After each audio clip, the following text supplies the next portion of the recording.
Are you a new or aspiring entrepreneur that's been looking all over the internet about how to price your products or services? Well, you have landed on the right video because that's what we're talking about today.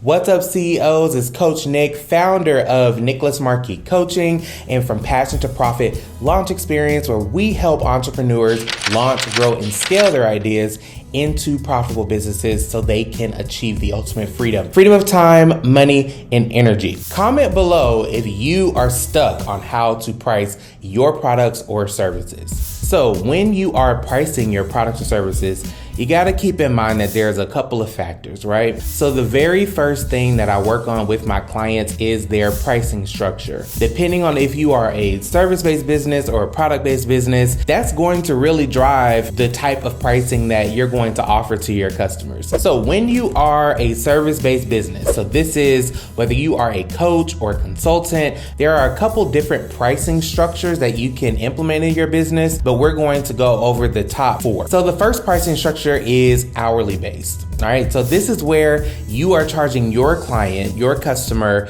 based on the hour for whatever you're delivering, the service that you're delivering. So this is quite common, especially when you're first starting out in entrepreneurship. I remember when I first started my event planning business, I would charge by the hour because I didn't really know how long it would take me to plan a certain event. The pros of hourly based pricing is you get paid pretty accurately to the time that you're putting in for the project. Also, it's great for new service-based businesses, especially if you're just getting started. It really makes sense if you don't know how long it's gonna take you to execute a project. Now, the cons of it is sometimes, depending on your industry, it's more challenging to get the client to see the value in that, especially if they have a budget. So if a client says, well, we have a budget for this particular project and you to come in and consult us or to work on this project, sometimes it can be a bit challenging to communicate, well, hey, we've reached our max, you're at your budget, what now? Which brings me to the next con of hourly based pricing, which is managing scope creep. So in anything that you do, especially as a service-based business, you wanna outline what your scope of work includes and what it doesn't include, what's going to be extra. So I remember when I first started my consulting business, we used to offer some done-for-you services, and we still do. And so we very clearly outline, hey, this is what this service includes and here's what it doesn't include. If we surpass this amount of hours, then it's going to be at this rate, and then the client can choose from the beginning. But you want to communicate from the very beginning. So the next pricing structure is flat rate charging. So this is where you charge one flat fee for your services. The pros of flat rate charging, number one, your customer is going to be much more comfortable moving forward if they have a budget for a said project. And you come in and you say, hey, I can take care of this project and here's my flat rate fee. They know that it's not going to go up or down unless they add something, right? Or unless they go beyond the scope of services that you're providing. The other pro to this is you know your profit margins. And so this is why it's so important. And I teach my clients that you have to know your profit margin. How much is it going to take you to execute this project? So for instance, when I had my event management business, I had a VA that was helping me, or a virtual assistant, right? And I knew that VA charged a certain amount per hour. Or if I said, hey, I know that this is going to take me X amount of hours, I would purchase 10 hours of work from that VA and then we would knock it out together. And I knew that I would not spend more than that because anything else that outside of those 10 hours I could do, right? The other pro about flat rate pricing is you move beyond charging for your time to charging for your expertise in your profession. And so if you are a professional at what you do, you are providing a solution, which all businesses,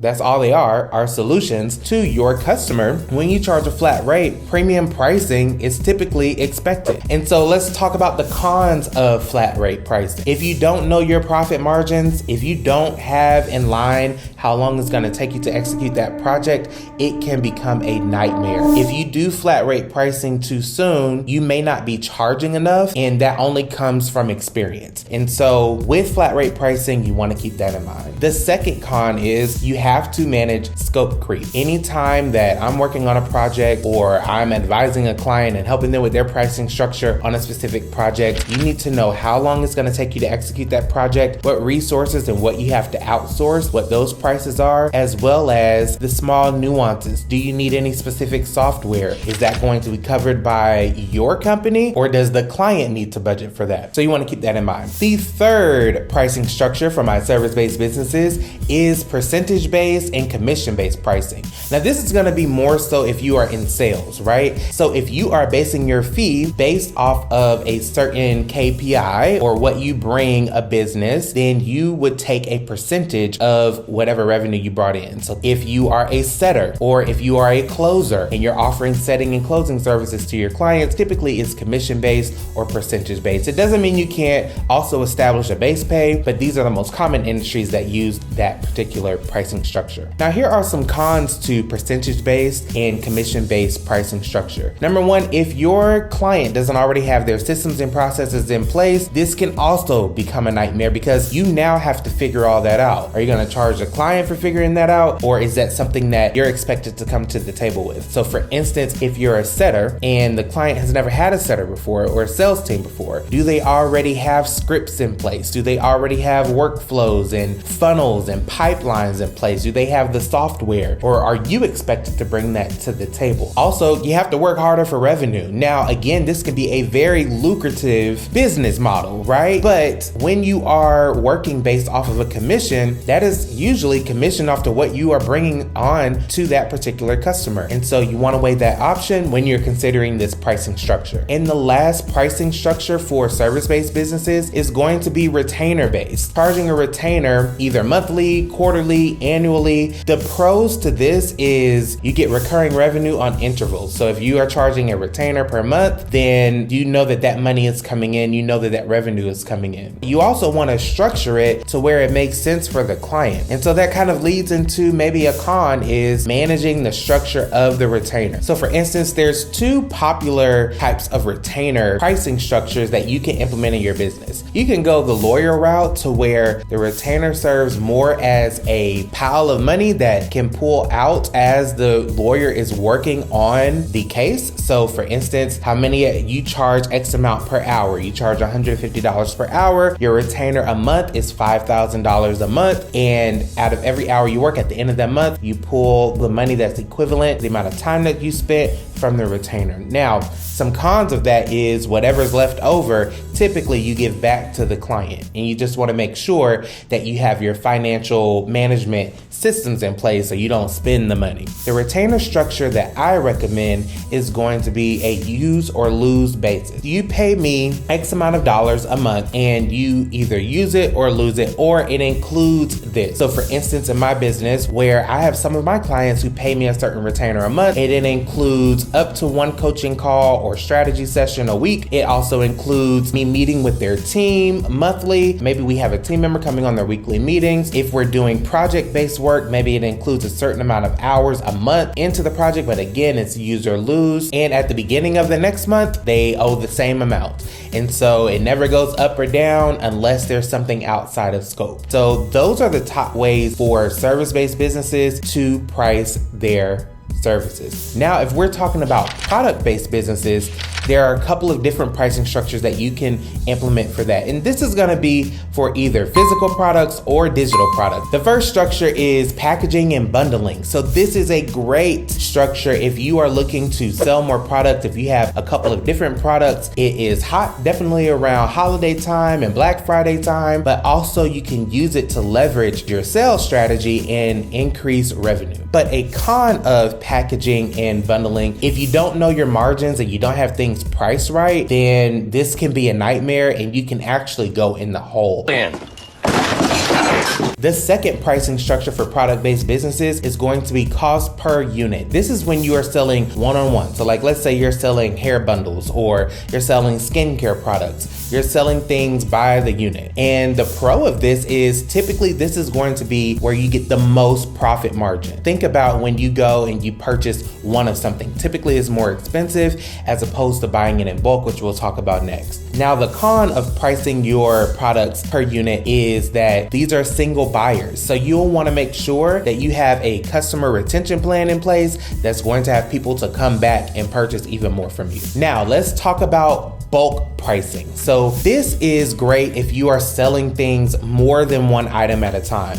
And typically you do bulk pricing when you are going into retail or selling to, retailers, right? Okay.